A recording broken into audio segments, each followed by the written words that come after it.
Vigilance की team एक engineer साहब के घर पर छापा मारती है और उनके घर से भर भर के सोने चांदी के जेवर तो मिलते ही हैं।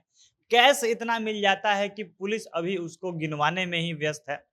अब जब ये खबर मिली थी तब तक पुलिस का अनुमान था कि 80 लाख से ज्यादा कैश गिने जा चुके थे। लेकिन पुलिस ये भी कह रही थी कि गिनती के बाद ये कैश करोड़ के कितना ऊपर पहुंच जाए, इसके बारे में अभी कुछ कहा नहीं जा सकता है। मामला इतना तक ही नहीं रुकता है, बल्कि इंजीनियर साहब इतने कमाऊ हैं कि वो एक दिन में इतना जमीन खरीद लेते हैं जिसका सरकारी रेट ही 1 करोड़ से ऊपर का है।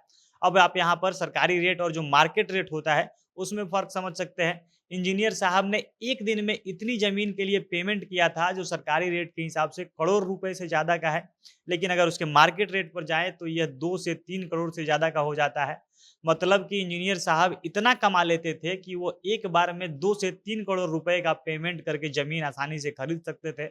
और नीतीश सरकार में ऐसे ऐसे धनकुबेर इंजीनियर की लाइन लगी हुई है। लगातार समय समय पर ऐसे इंजीनियर सामने आते रहते हैं जिनका धन संचय, जिनकी कमाई एकदम बाढ़ के पानी की तरह अथाह होती है। और ठीक यही हाल अभी पुल निर्माण विभाग के कार्यपालक अभियंता प्रोजेक्ट इंजीनियर श्रीकांत शर्मा का है। इनके यहाँ से बैग भर भर कर कैश मिल रहा है। अब इंजीनियर साहब क्या काम करते थे, कैसे उन्होंने इतना पैसा कमा लिया है, सारी कहानी विस्तार से वीडियो में आगे बताएंगे। और उससे पहले नमस्कार, जनता जंक्शन देख रहे हैं आप और मैं हूं सन्नी मिश्रा। कैमरे के पीछे हमारे साथी विशाल खड़े हैं। विजिलेंस की टीम पुल निर्माण विभाग के प्रोजेक्ट इंजीनियर और पथ निर्माण विभाग के कार्यपालक अभियंता श्रीकांत शर्मा के आवास पर छापेमारी करती है। अब इनका विभाग आप देखिएगा दोनों कितना महत्वपूर्ण है। यह विभाग तेजस्वी यादव के अंदर आता है और इसी विभाग के अंदर पिछले दिनों लगातार भ्रष्टाचार की बातें नेशनल हेडलाइन बनी हुई थी। इसी विभाग के अंदर 1700 करोड़ का पुल गिरा था और जिस जगह पुल गिरा था उसी जिला में इंजीनियर साहब का आवास भी है। और संयोग इतना ही नहीं, जिस भ्रष्टाचार के चलते पुल गिरा था, इंजीनियर साहब का काम भी ठीक वैसा ही है। श्रीकांत शर्मा के आवास से लेकर ऑफिस तक सब जगह छापा मारा जाता है। भागलपुर में इनका आवास है और यहाँ पर निगरानी की टीम जब सुबह में छापेमारी कर रही है, इनके यहाँ से बैग भर भर के पैसे मिल रहे हैं। सुबह से छापेमारी के बाद निगरानी ब्यूरो द्वारा उनके पैसों की जब गिनती करवाई जा रही है, और ये जब तक खबर मिली थी तब तक 80 लाख के करीब रुपए गिने जा चुके थे और अभी काफी रुपए गिने जाने बाकी थे, जो संख्या करोड़ के पार पहुंच सकती है। इंजीनियर साहब के एक काम पर शक पहले से हो गया था, जिसके चलते 24 जुलाई को पटना में इनके खिलाफ एक केस दर्ज होता है।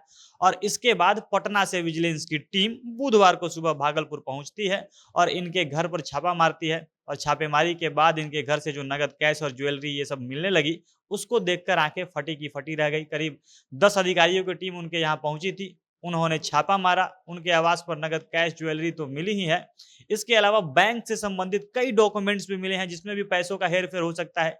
इन कागजात के द्वारा भी पैसों का पता लग चल सकता है। कुल मिलाकर बिहार में अभी हाल कुछ ऐसा है कि यहाँ पर इंजीनियर लोग एकदम माला माल है। नीतीश कुमार के शासन में इनकी हिम्मत और बढ़ जाती है। बड़े आराम से ये लोग अपना भ्रष्टाचार वाला काम कर लेते हैं। कभी कोई इंजीनियर घूस लेते हुए गिरफ्तार होता है तो कभी किसी के पास पैसा ही पैसा मिलता है। ये लोग अपनी संपत्ति बनाते रहते हैं और ये लोग अपने रिश्तेदारों के नाम पर, अपनी पत्नी नाम के नाम पर प्रॉपर्टी खरीद कर जमा करते हैं। यही काम इंजीनियर श्रीकांत शर्मा ने भी किया था। इनके घर पर छापेमारी हुई। उन्होंने पटना से सटे नौबतपुर पेरिफेरल इलाके में इतनी महंगी जमीन खरीद ली है जिसका मूल्य, जिसकी जमीन की जो कीमत है वो किसी इंजीनियर के लिए सपने के जैसा है। पिछले महीने जून में ही इन्होंने इतनी जमीन ली मानो कोई रिकॉर्ड ये बनाना चाहते हो।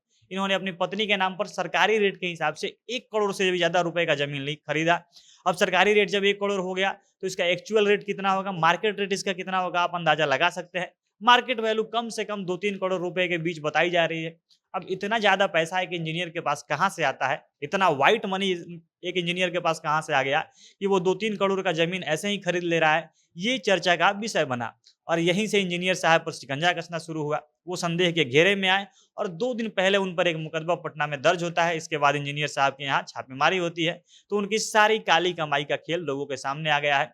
बाकी निगरानी की टीम अभी भी जांच कर रही है। ये धन मिलने का आंकड़ा और ज्यादा बड़ा हो सकता है, पैसों की संख्या और बढ़ सकती है। बाकी एक तरफ नीतीश कुमार अपने आप को सुशासन बाबू कहते हैं, खुद को भ्रष्टाचार के खिलाफ जीरो टॉलरेंस वाला मुख्यमंत्री कहते हैं, और दूसरी तरफ उन्हीं के राज्य में ऐसे ऐसे तमाम उदाहरण आते रहते हैं।